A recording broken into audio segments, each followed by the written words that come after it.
নমস্কার বন্ধুরা, অনুর খাবার ঘরে সবাইকে স্বাগত। আজ আমি নিয়ে এসেছি ইলিশ মাছ রান্না করব কালো জিরে ফোড়ন দিয়ে, বেগুন দিয়ে পাতলা ঝোল। দেখুন, ইলিশ মাছটা ভালো করে ধুয়ে নুন হলুদ মাখিয়ে একটু হালকা করে ভেজে নিয়েছি। এবার সেই তেলেই আমি দিয়ে দিচ্ছি কালো জিরে ফোড়ন। কালো জিরে ফোড়ন দিয়ে দিলাম। কালো জিরেটা একটুখানি ভাজা ভাজা হয়ে গেলে দিয়ে দেবো বেগুন।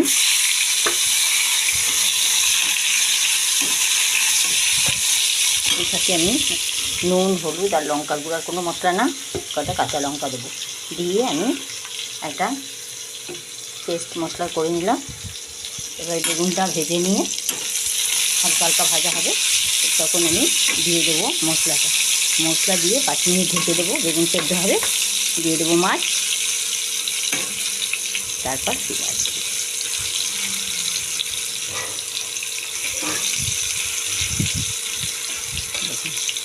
মরিচ একটু ভাজা হয়ে যাবে, তখন ওই দিলে মশলাটা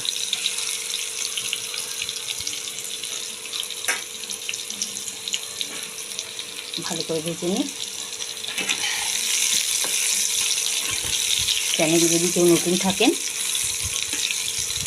তাহলে চ্যানেলটিকে সাবস্ক্রাইব করবেন, লাইক শেয়ার করতে ভুলবেন না।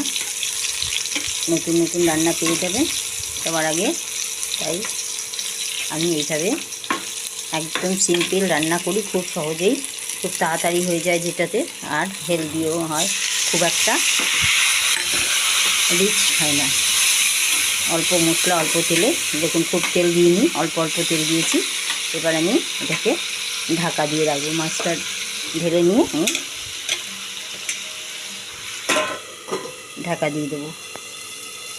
5 মিনিট পরে আমি ফিরে আসছি, জল দেবো। দেখুন বন্ধুরা, ঢাকা খুলে দেখিয়ে দিচ্ছি। বেগুনটা সেদ্ধ হয়ে গেছে, মশলাটাও কাঁচা গন্ধ হয়ে গেছে। আমি মাছ দিয়ে দিচ্ছি। মাছ দিয়ে মশলার সাথে একটুখানি উল্টে পাল্টে দিয়ে জল দিয়ে দেবো। জল দিয়ে ঢেকে দিয়ে 5 মিনিট পরে আমি এটা নামাবো। এখন আপনাদেরকে আমি দেখিয়ে দিচ্ছি। জল দিয়ে দিলাম। এটা ফুটলেই আমার রেডি হয়ে যাবে ইলিশ মাছের ঝোল।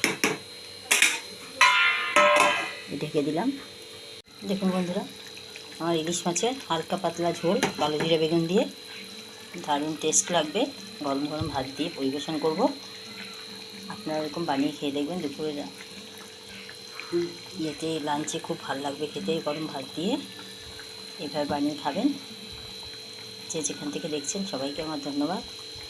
আর কমেন্টে জানাবেন যে কেমন লাগবে। আমরা তো অনেকভাবেই খাই, অতি সহজভাবে আমি রান্নাগুলো দেখাচ্ছি, যাতে আপনাদের বেশি সময় না লাগে, বেশি কি বলবো, হ্যাঁ না হয়, রিচ না হয়।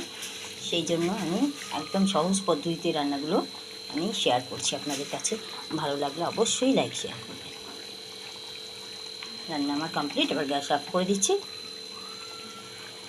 দেখুন।